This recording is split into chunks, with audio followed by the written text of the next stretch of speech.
Assalamualaikum warahmatullahi wabarakatuh. Selamat malam sahabat semuanya, para pecinta tanaman ubi jalar dimanapun Anda berada. Oke, di video kali ini saya akan bercerita atau menceritakan berbagi pengalaman saya tentang bagaimana cara saya merawat tanaman ubi jalar di tempat saya khususnya. Mudah-mudahan apa yang akan saya ceritakan nanti bisa bermanfaat untuk sahabat semuanya dan bisa diterapkan di tempatnya masing-masing, bisa dicoba ataupun tidak dicoba juga nggak apa-apa. Saya hanya berbagi pengalaman dan mohon izin, bukannya saya ingin atau bermaksud untuk menggurui atau mengajari ya, tapi sekali lagi saya cuma berbagi sedikit pengalaman yang sudah saya praktekkan pada tanaman ubi jalar yang saya tanam. Baiklah, saya akan mulai menceritakan tentang apa yang saya lakukan pada tanaman ubi jalar saya ini. Oke, di sini ada tanaman ubi jalar ya. Ini usianya kira-kira 3 minggu yang lalu saya tanam dan sekarang keadaannya sudah seperti ini. Ini saya tanam dengan cara menancapkan bibit sedalam 2 ruas ke dalam media tanam. Nah, cara itu di sini terbukti sangat bermanfaat, berefek lebih bagus daripada cara tanam dengan sistem atau dengan cara dengan cara rebah gitu ya, rebah di dalam media tanam. Lebih bagus ditanam secara berdiri tegak, masuk ke dalam media tanam sebanyak 2 ruas sampai 3 ruas, gak apa-apa. Nah, itu yang sudah saya amati, yang sudah saya alami, hasil daripada metode atau cara menancapkan bibit ubi jalar 2 ruas ke dalam tanah dengan cara berdiri tegak, dengan cara bibit berdiri tegak, itu lebih bagus daripada menanam dengan cara bibit direbahkan ke dalam media tanam ya. Itulah pertama yang saya ceritakan, yaitu cara tentang bagaimana saya menanam bibit ubi jalar ini. Nah, kemudian yang akan saya ceritakan selanjutnya ini adalah bagaimana atau apa yang saya lakukan setelah bibit tanaman ini ditanam. Nah, setelah bibit tanaman ubi jalar ini ditanam 1 minggu atau ya kurang lebih 1 minggu berikutnya, dia akan mulai tumbuh, dia akan mulai segar. Nah, pada saat itu bibit tanaman ini akan memperlihatkan tanda tumbuhnya pupus-pupus baru yang berwarna ya pokoknya sehat aja gitu kelihatannya. Nah, kalau udah seperti itu, dia udah mulai tumbuh, bibitnya udah mulai bagus. Hal yang pertama saya lakukan adalah memotes pucuk pada bagian batang pokok, pucuk batang pokoknya ya, yaitu di bagian sini. Nah, ini. Nah, ini ada bekas potesan ya di sini. Ini saya potes pertama. Nah, tujuannya apa saya lakukan pemotesan pertama ini? Kalau di tempat saya ini ini termasuk jenis ubi jalar yang sangat menjalar. Nah, tujuan saya dengan memotes pertama ini nanti pohon ubi ini menjalarnya akan lebih teratur, tidak menjalar kemana-mana, jadi dia kelihatannya bagus, rapih walaupun rimbun. Tujuan yang kedua adalah mempercepat tumbuhnya tunas-tunas pendukung pertumbuhan yang baru. Yang mana tunas itu? Nah, ini kalau sudah dipotes yang batang pokok ini, kalau sudah dipotes otomatis dia akan keluar banyak tunas baru.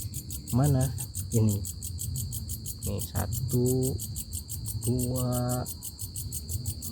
3 4 5. Nah, ada 5 ya ini.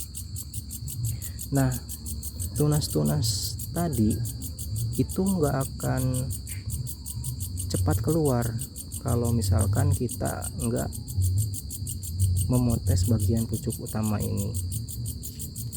Tujuannya yaitu untuk mempercepat tumbuhnya tunas-tunas pendukung pertumbuhan ini.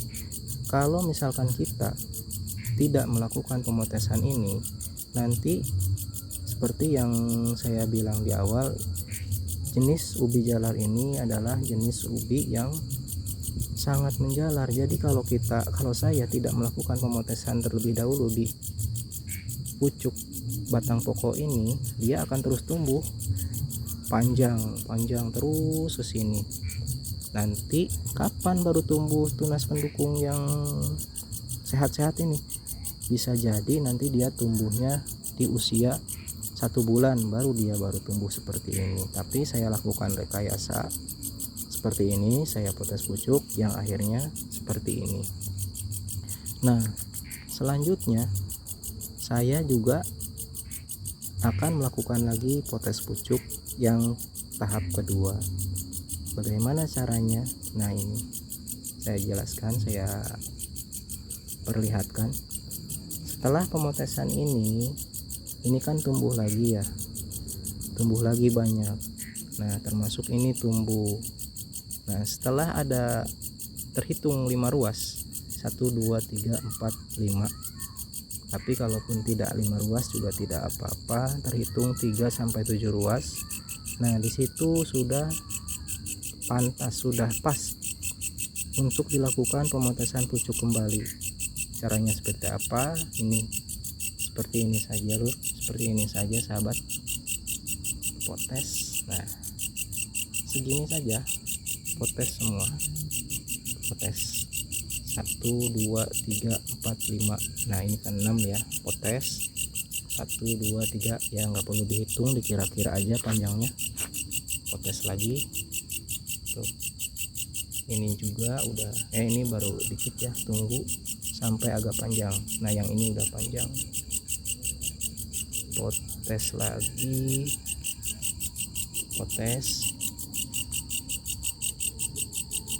potes lagi. Nah, gitu. Setelah dipotes ini kita tinggal nunggu lagi, nanti dia tumbuh banyak di sini, tumbuh lagi banyak, tumbuh. Nah, ini nanti dia akan rimbun, kelihatannya bagus rimbun. Itu nanti manfaatnya apa? Manfaat yang selanjutnya adalah batang pokok ini nanti cepat besar, dia tumbuh dengan terlihat, pokoknya bagus lah, terlihat sangat sehat. Otomatis apa? Nanti akar yang di dalam itu atau calon ubi itu cepat berkembang, banyak dan sehat. Itu tujuannya. Kemudian berapa kali saya melakukan pemotesan pucuk ini? Kalau biasanya saya di sini melakukan potes pucuk itu 3 kali. Nah, setelah ini kan udah dipotes, pemotesan kedua, nanti tumbuh lagi 3-5 ruas, baru saya potes lagi. Nah itu bisa disebut boleh yang terakhir pemotesan pucuk. Tapi nanti kalau misalkan kita mau potes pucuk lagi ya nggak apa-apa, di usia-usia selanjutnya potes pucuk lagi nggak apa-apa. Nah itu tujuannya itu memperbesar batang ini dan merimbunkan daun ini, tapi rimbun yang teratur, tidak menjalar kemana-mana begitu. Oke, dengan cara ini yang sudah saya buktikan khususnya di tempat saya, hasilnya itu sangat berbeda dengan yang tidak dilakukan potes pucuk. Mungkin di tempat lain juga ada ya yang memangkas panjang gitu, memangkas pruning panjang. Saya juga di sini pernah coba, tapi itu menurut saya kurang bagus ya kalau di sini. Kenapa? Karena itu nanti hasil panen ubinya juga rasa itu yang berpengaruh ke rasanya, jadi nggak enak kalau kita melakukan pruning secara panjang begitu. Nah kalau misalkan kita melakukan potes pucuk seperti ini, itu rasa ubi tidak berubah, tetap enak begitu walaupun kita potes berkali-kali. Dan yang selanjutnya apa, nanti kalau misalkan ini dipotes gitu pucuknya ya, 5 ruas potes, nanti dia akan merangsang tumbuhnya tunas yang membawa umbi. Contohnya yang gimana itu tuh, yang keluar dari tanah. Nah seperti ini nih, ini keluar dari tanah. Nah ini bagus, tanda-tandanya nanti dia bakal bawa ubi yang besar ya. Makanya kalau nggak dipotes ini nggak akan cepat keluar, makanya saya potesin buat merangsang tumbuhnya tunas-tunas seperti ini, mendukung buat ini cepat besar, buat batang ini cepat besar, yang akhirnya berakibat ke produktivitas ubi yang ya menurut saya sih maksimal begitu ya. Ya begitu saja, mungkin nanti akan saya perlihatkan juga bagaimana hasil panennya dengan cara potes pucuk. Di tempat di belakang rumah saya sudah ada pohon ubi jalar usia sebentar lagi panen, kisaran ya mungkin bulan Desember mendatang bisa dipanen. Nah itu hasil daripada potes pucuk itu. Nanti mudah-mudahan saya ada waktu dan bisa melakukan perekaman videonya. Nanti akan saya perlihatkan lagi videonya ya. Mungkin sekian, hanya berbagi pengalaman saja, mudah-mudahan bermanfaat.